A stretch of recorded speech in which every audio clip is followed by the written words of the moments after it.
everything else. I met Walter in the military. He was from Detroit, and he was short and pear-shaped with bad skin. He had no friends, he chain-smoked, and never actually bought any. He was a braggart of the highest level. As a matter of fact, he had no redeeming traits of any kind. So Walter barged into my room in the dorm where I was sitting with 3 other troops playing poker. "Did I ever tell you about the time I screwed a Playboy bunny?" "How about yesterday?"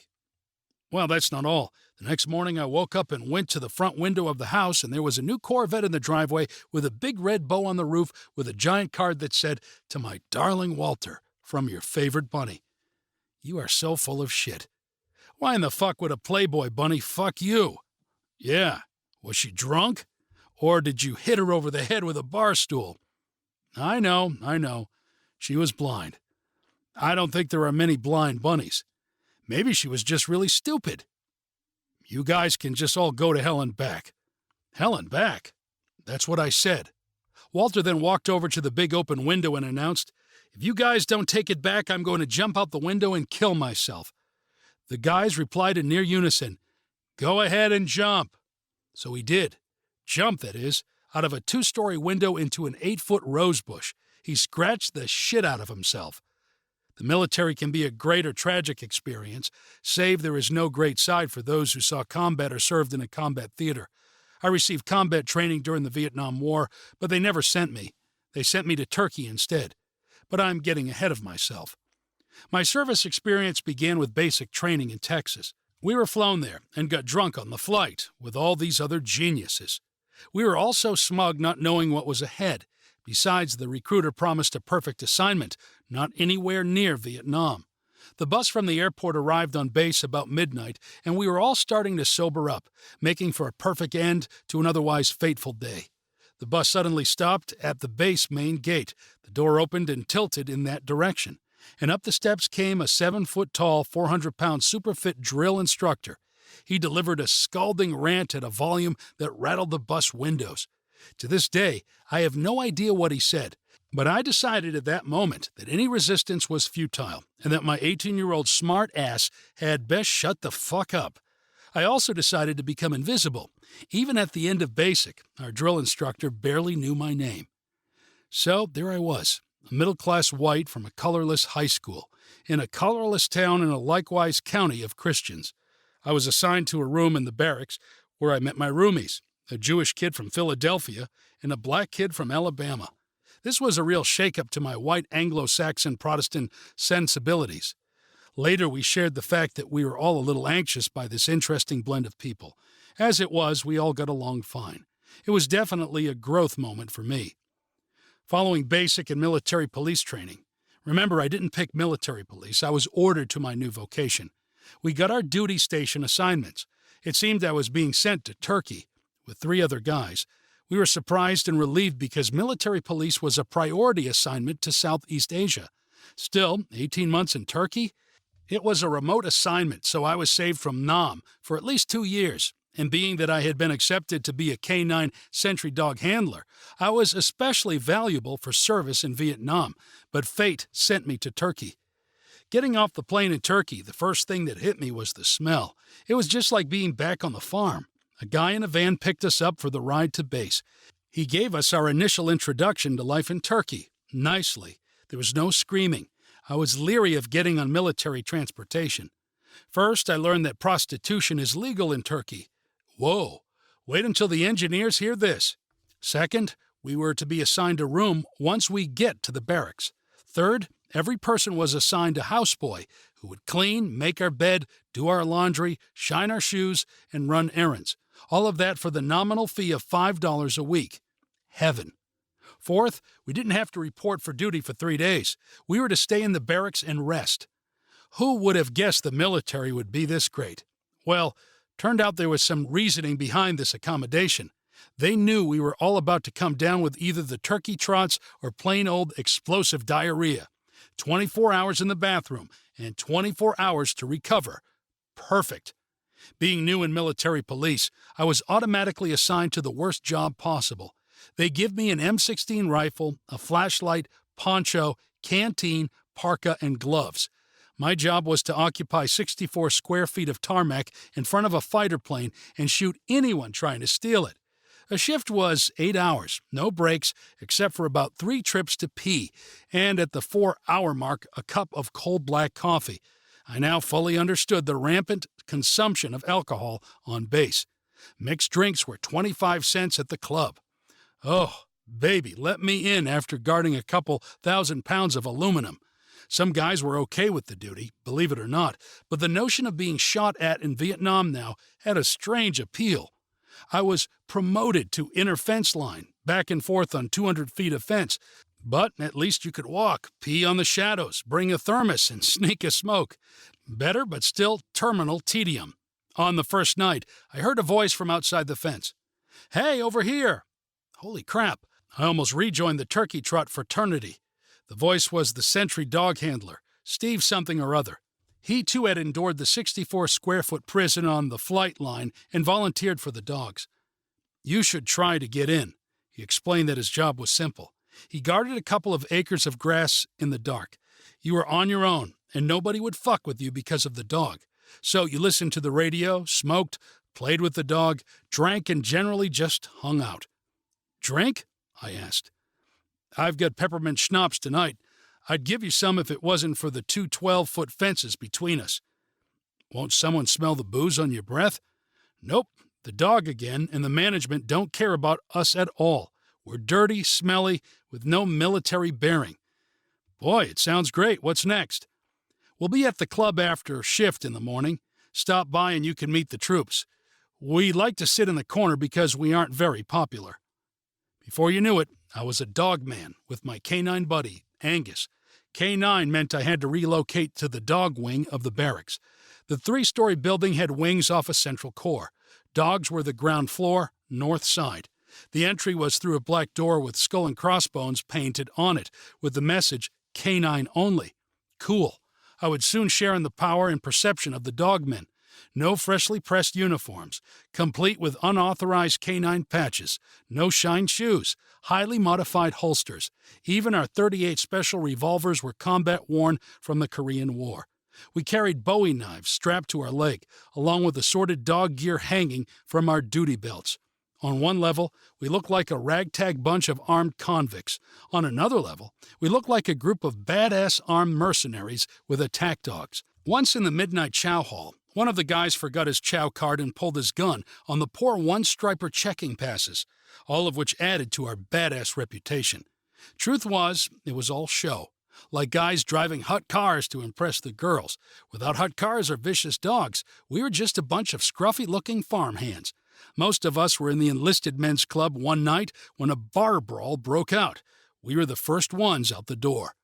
It was much safer to limit our drinking to the barracks or on the job. 1 packet of pre-sweetened Kool-Aid into an entire bowl of rum and some Turkish hash in a water pipe with rum to replace the water was all we needed for a trip to the stars. We were drunk most of the time and chain smokers all. Such was the way of life for baby boomer GIs. Strangely enough, many stationed there never left the base during our 18-month stay. I belonged to the adventurous who took the base bus and made the trip into town. Many made the trip numerous times to feast upon Turkey's regulated sex trade. I only went once.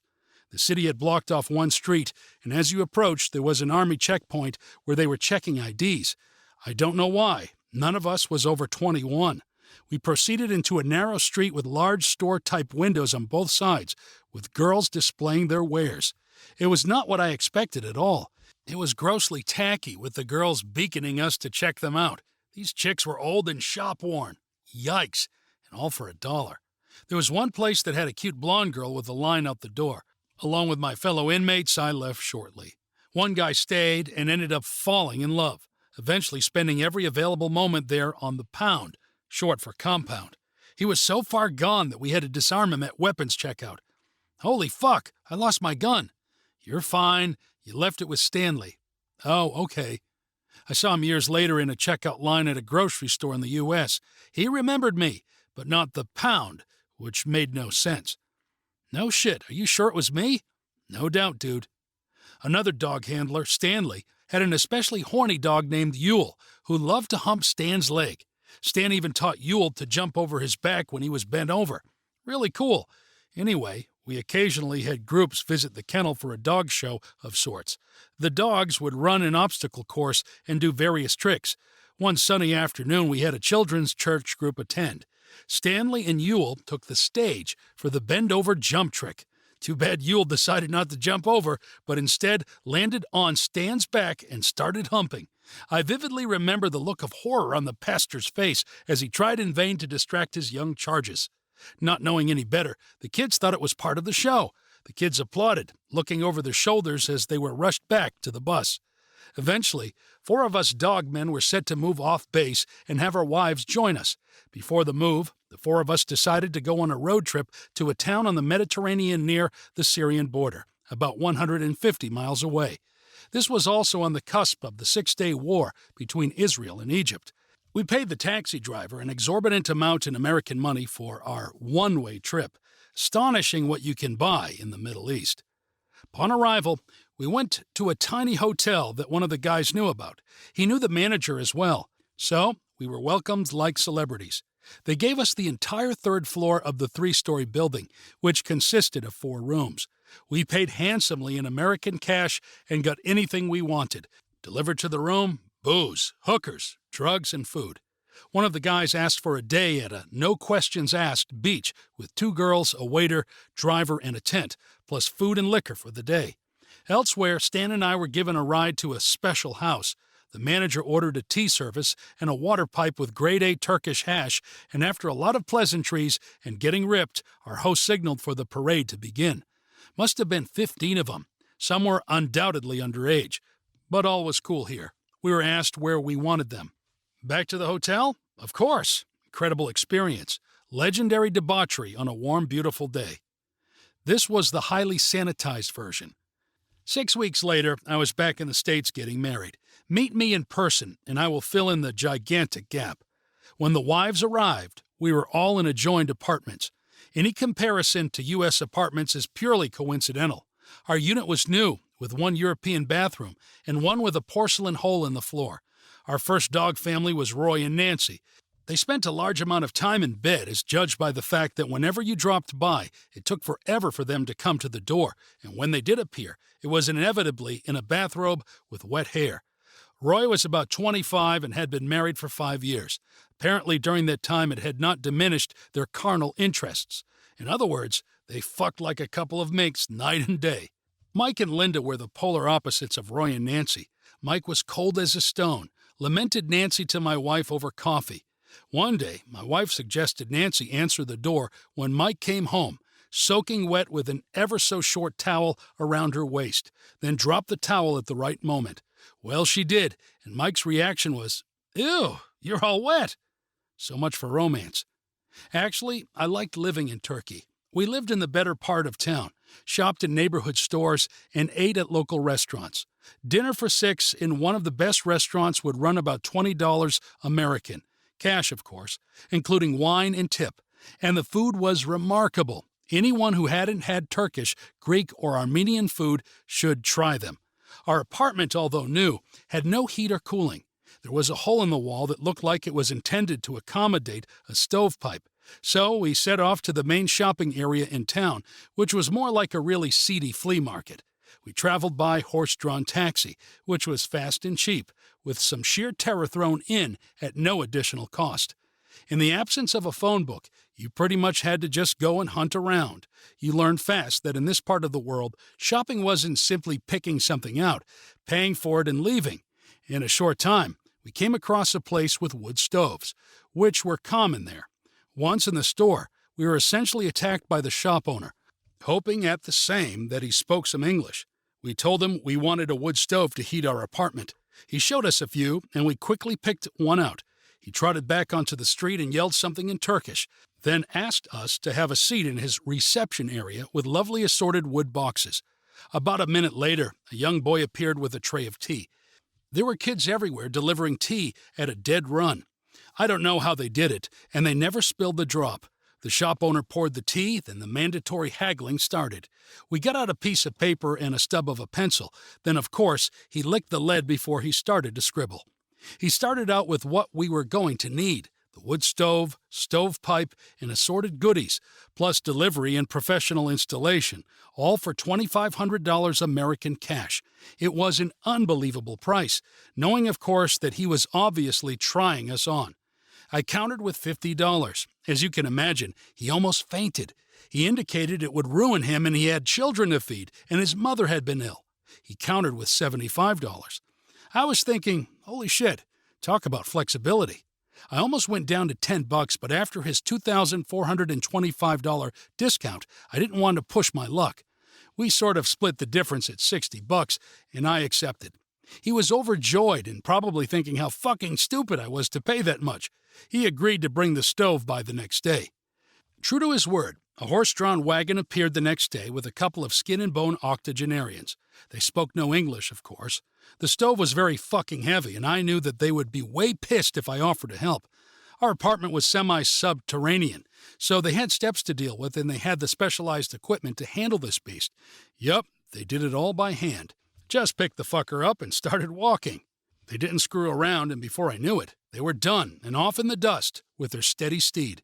We had only a few minutes until the next horse cart appeared with our wood. A full cord was $2 delivered, as in carried by hand into our repurposed Middle Eastern bathroom by a guy about 200 years old. I assumed he was family to the stove guys. When he left, we tried to give him an orange. He refused and looked a little upset with the uppity American imperialist shithead. We couldn't wait to try out the stove. The delivered wood was gorgeous, and using my farm skills, I built a beauty of a fire. The fire quickly roared to life, so much so that I started to get scared the stove would melt or explode. As the paint started to burn off, we could see that this pretenda stove was really made of an assortment of beer cans, car fenders, and what looked like a folding chair. No wonder our stove guy was so tickled. Stupid American. But I have to say, it worked great, and during the winter, it burned almost continuously. We quickly learned that the Turks were avid, if not compulsive, recyclers. We never threw any waste away, and I mean nothing. They were not above recycling used toilet paper. At first, we didn't know what the deal was. Turkey for dummies, until a neighbor filled us in. The Bush man came by once a week. He took everything and paid us in Turkish lira. We kept the recycle money in a jar by the door and used that to pay the fruit and vegetable guy. As an aside, the Turks had fabulous fruits and vegetables, and they are the centerpiece of Turkish cuisine, which I love to this day.